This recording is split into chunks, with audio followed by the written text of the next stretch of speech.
Hi, this is Apsara. I am recording this as a demo video to demonstrate how I used to teach my students. Okay, and now for this demo, I'm just starting with Ohm's law, the basic in the electricity chapter, and then I'll be doing certain questions in Ohm's law. Okay, that's it for today's demo, and I'll start it.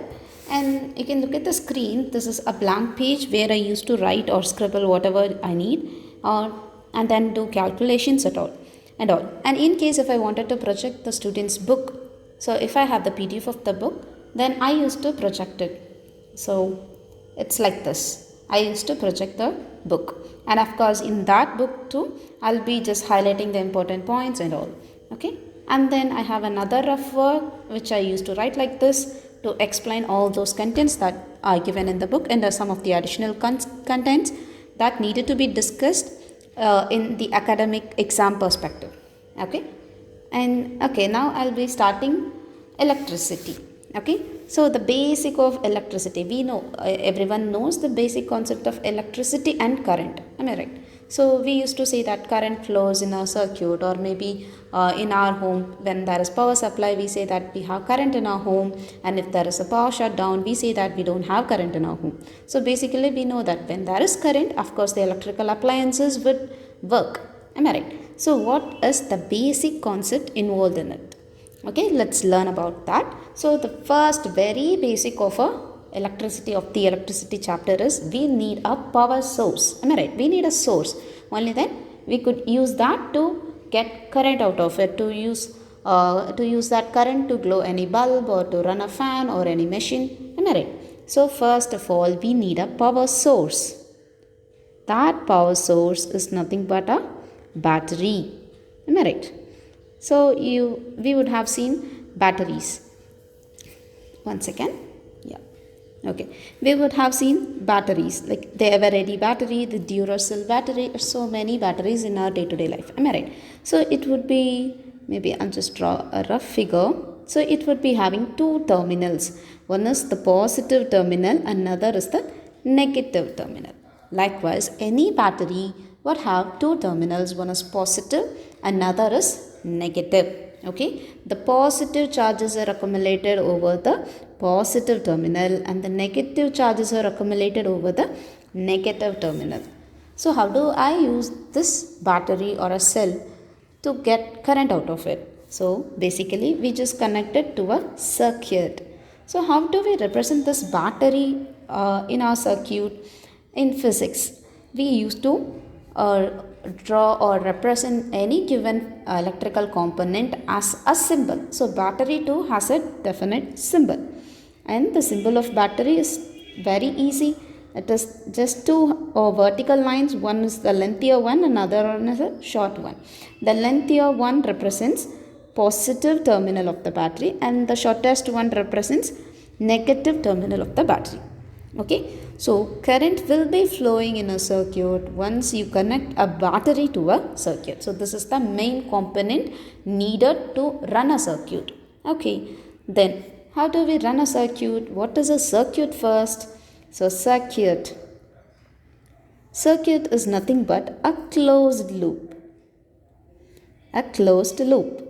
Okay, so imagine I have a battery and I just have wires. I'm just connecting the positive terminal to the negative terminal. That's it. So this forms a closed loop. There is no break in between. A wire is connected from the positive to the negative. Am I right? So there flows the current. Okay, there flows the current. And what's the direction of current and how do we define current? Of course, let's deal with that. Current. What is current basically? Current is rate of flow of charges. How fast the charges flow. Okay, that gives the current. Okay, and current is represented with the symbol capital I, and its unit is ampere. We'll be measuring current in the unit ampere, and its short form is capital A. Okay, so what happens here when we connect the positive and negative terminal of a battery through a wire? Actually, the negative electrons, the negative charges which are stored in the negative terminal of the battery will start moving. will start moving from the negative terminal through the wire which is connected in the closed circuit, and it tries to reach the positive terminal of the battery, thereby neutralizing all those positive charges. Imagine I have 6 electrons here and 6 positive ions in the positive terminal. So what happens? These 6 electrons, one by one, they just move through this, one second, yeah, they just move through this wire and they get neutralized at this positive terminal. So the first electron moves from the negative terminal, goes through the wire and reaches the positive terminal. So thereby one electron on a positive ion just neutralizes. So as a result, we will be having 5 electrons and 5 positive ions now. And then further, from this 5 electrons, one electron will move through this wire and reach the positive terminal, thereby neutralizing one more positive ion. So now this becomes 4 on both sides, 4 electron on the negative terminal and 4 positive ion on the positive terminal. One second.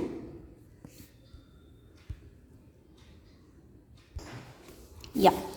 So this continues till all the electrons and the positive ions get neutralized, which means all these further 4 electrons, all these moving to the positive terminal, getting 0 positive ion and 0 electrons in both the terminals. Okay, so now we see that the battery is dead. Battery is dead, so that no current flows through the circuit.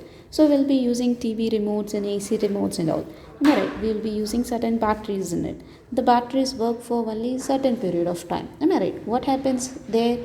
The same thing works. How it works? The negative electrons will flow from the negative terminal to the positive terminal of the battery, thereby neutralizing all the positive ions in the positive terminal.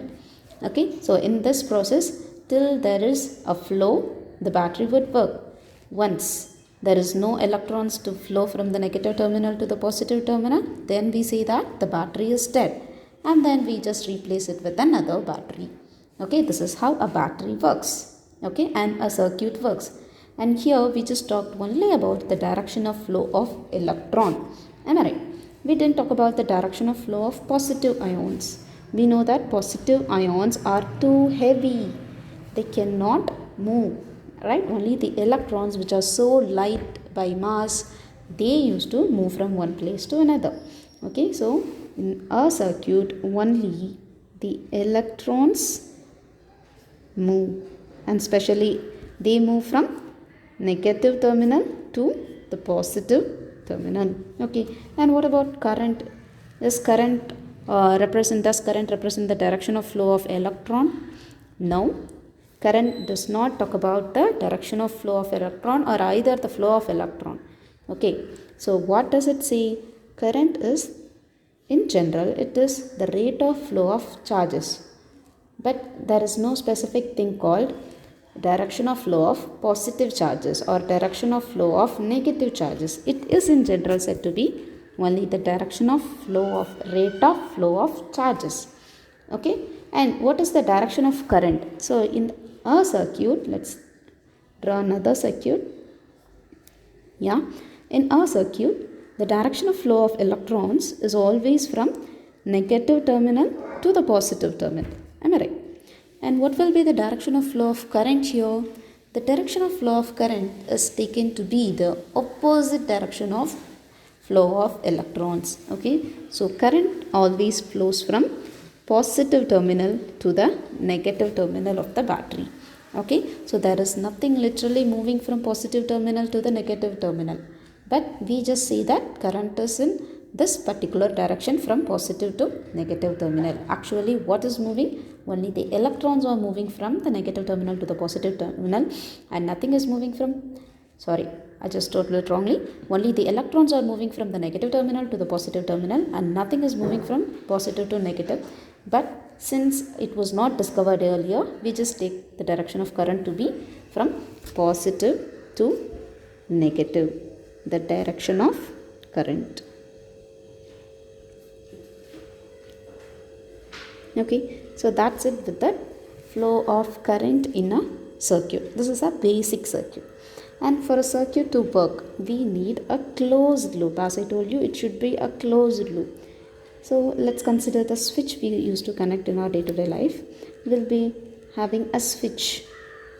So this is how switches are represented in a circuit. Okay, this switch is off now. How do I say this is off? Because the wire is not closed. The loop isn't closed now. Am I right? It is open. It is open. So the switch is in open. When the switch is in open state, then it represents that it is off. Switch is off. So no current flows through the circuit. Once I close the switch, once it is closed, so to close it, I'll just connect it like this. The state represents closed switch. Closed switch. Once the switch is closed, then we say the circuit is closed, which means it is on. So now current would flow through the circuit. Okay. So for the current to flow through a circuit, there must be a closed loop as your circuit. So the closed loop is possible only when the switch is closed. Okay, when the switch is open, it doesn't represent a closed circuit, so there won't be any flow of current in the circuit. Okay, so for a particular circuit, for at least a basic circuit, what are the components we need? A battery, a switch to close the circuit, and of course we need to connect this to any device. Only then it is an application. Am I right? So maybe let's take a bulb. A bulb. So let's talk about a simple circuit. I have a battery and I have a key. I just connect it with a bulb. Okay, so this I have a switch which is open now. So switch is open. So no current flows through the circuit, which means that lamp will not glow. Right? In case if I close the switch, if the switch is closed, so in that case the switch is closed, so which means that current will flow through the circuit, so the lamp will glow. Okay, so the lamp glows. This is how a basic circuit works. So instead of the lamp, you can also connect any fan or any other electrical device.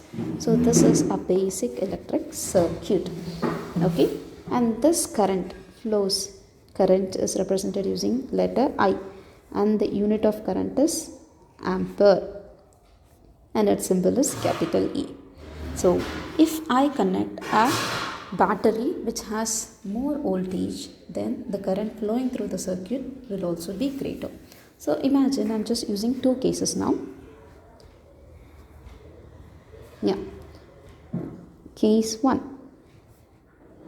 I use a 12 volt battery. And case 2. I use a 24 volt battery. And case 3. Maybe I'll consider another case. I will use a 2 volt battery. Okay, so for each of these cases, the lamp glows with various intensity. Okay, so let's consider the case 3 first. So the supply battery is now only 2 volt. Am I right? When the battery is 2 volt, then which shows that the current flowing through the circuit will also be too low. So that current will not be sufficient to make the lamp glow. Okay, so that the lamp would not glow in this condition where I use a 2 volt battery. In case if I use case 2 or case 1, which is 12 volt battery, so this 12 volt would be sufficient for the lamp to get glow. So maybe the lamp would glow now. Okay. In case if I opt the third condition, which is 24 volt, so instead of 12 volt, if I use 24 volt battery, in that case It is a heavy battery. Am I right? So it can even make the bulb to glow even brighter. Okay, so the bulb glows even brighter, which shows that in these three cases confirm that when the battery used is having bit higher voltage, have higher potential difference, we say that the current flowing through the circuit will also be greater. So greater the battery's potential, the battery's volt, greater will be the current flowing in the circuit, and lesser the battery's potential we use, then lesser will be the current flowing in the circuit. And this is given by Ohm's law. Ohm's law. So Ohm states that, Ohm gives this Ohm's law, and he states that the current flowing in a circuit is directly proportional to the potential difference of the circuit. Okay, and we will be dealing potential difference later. For now, let's consider this V to be the strength of the battery we use. If I use a 12 volt battery, then I'll be getting a little less current compared to that of 20 volt battery. Okay, so this is what Ohm says. And then what is potential difference? I told that I is proportional to potential difference. Current flowing through a circuit is proportional to the potential difference. So what is basically the potential difference? Okay, so let's consider a simple case of two tanks. I have two tanks filled with water. Okay, let's consider the first tank is filled with more water compared to the second tank.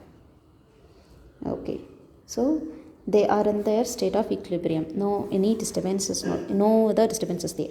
Now if I connect both of this through a tube, what happens? Then they try to flow. What tries to flow there? Water tries to flow from the higher level to balance that level. Am I right? So you have a height difference. This is your height difference. So water tries to balance that height difference. Am I right? So water tries to flow from the higher altitude to the lower altitude. So till both of them have water at same height, same altitude. Am I right? So water has a tendency to flow from higher altitude to lower altitude. Similarly, charges have a tendency to flow from higher potential to lower potential, which means let's consider a rod. Let's consider a rod. That rod is being connected to the battery. Okay, this rod is a metal rod. So of course metals are conductors. Am I right? So this is a metal rod which is a conductor. So if I connect this to a battery, imagine the battery having positive 12 volt here and negative 12 volt in the negative terminal. So since the positive terminal is connected here to this end of the conductor, this end of the conductor will be having positive 12 volt, whereas the negative terminal of the battery is connected to the other end of the conductor. So the other end of the conductor will be having negative 12 volt. Am I right? So there is a potential difference between these two ends of the conductor. So what is that potential difference? Let me write it as PD, potential difference, 12 volt minus negative 12 volt, which is 24 volt. So 24 volt is the potential difference across the ends of the conductor. So what happens, as I told you, like how water tries to move from higher altitude to lower altitude, charges also try to move from higher potential to lower potential. So charges would try to flow from this positive 12 volt to negative 12 volt because there is a potential difference of 24 volt across this conductor. To balance it, okay, till the height difference becomes 0, the water flows. Similarly, till the potential difference becomes 0, the charges would flow. Okay, so there is flow of charges, which is nothing but flow of current from this region of higher potential to this region of lower potential until both of this becomes 0 volt and 0 volt. making the potential difference across this conductor to be 0 volt. Okay, so this is the potential difference. So like how we define height difference, this is potential difference. Okay, so this can be measured across any wire or any conductor, any electrical device, or else in the battery. Okay, this is what ohms say. When there is a greater potential difference, then the current flowing through the circuit will also be greater. So this relation is said to be V is proportional to I. V is directly proportional to I. An increase in potential difference results in increased current through the circuit. And now we got a proportionality constant. We need to replace this proportional with equal to. So how do you write it as equal to? We bring a proportionality constant. Am I right? That constant is nothing but the resistance of the material. So V is equal to the constant times I. So V is equal to IR is the formula or the final result of Ohm's law. Okay. So this is a linear relationship. V and I are in a linear relationship. So if I plot this as a graph, maybe I plot I on x-axis and V on y-axis. If I increase I, meanwhile V would increase. So the graph would be a straight line. Okay, and this slope of the graph will be equal to the constant we introduce, which is nothing but the resistance. Okay, so how do I check this? How do I check this experimentally? So we can just connect any circuit and then we can try to increase the potential difference and we can check if the current increases. So how do I check? How do I check or verify if current is increased or if the potential difference is increased? So we do have devices to measure the current or to measure the potential difference. So device used to measure current is ammeter, and device used to measure potential difference across any wire or any conductor across 2 points is said to be voltmeter, because we do measure current in ampere. So the device we use is ammeter, and we measure potential difference in volt. So we use voltmeter to measure it. Okay, so this is how it works. Okay, so we started with the basic element of a circuit, which is a battery, and we saw how a battery works and how current flows in a circuit. Actually, in a circuit, electrons flow from the negative terminal of the battery to the positive terminal. Alright, and then so depending on the potential difference of the battery, the current flowing in the circuit will also vary, right? And that is given by Ohm's law. So the potential, if you have the greater potential difference, greater will be the current flowing in the circuit. Okay, and potential difference is measured using voltmeter and current is measured using ammeter. Okay, so that's it. We have covered some of the basics of this electricity chapter. I hope it is understandable and you find this demo useful. Okay.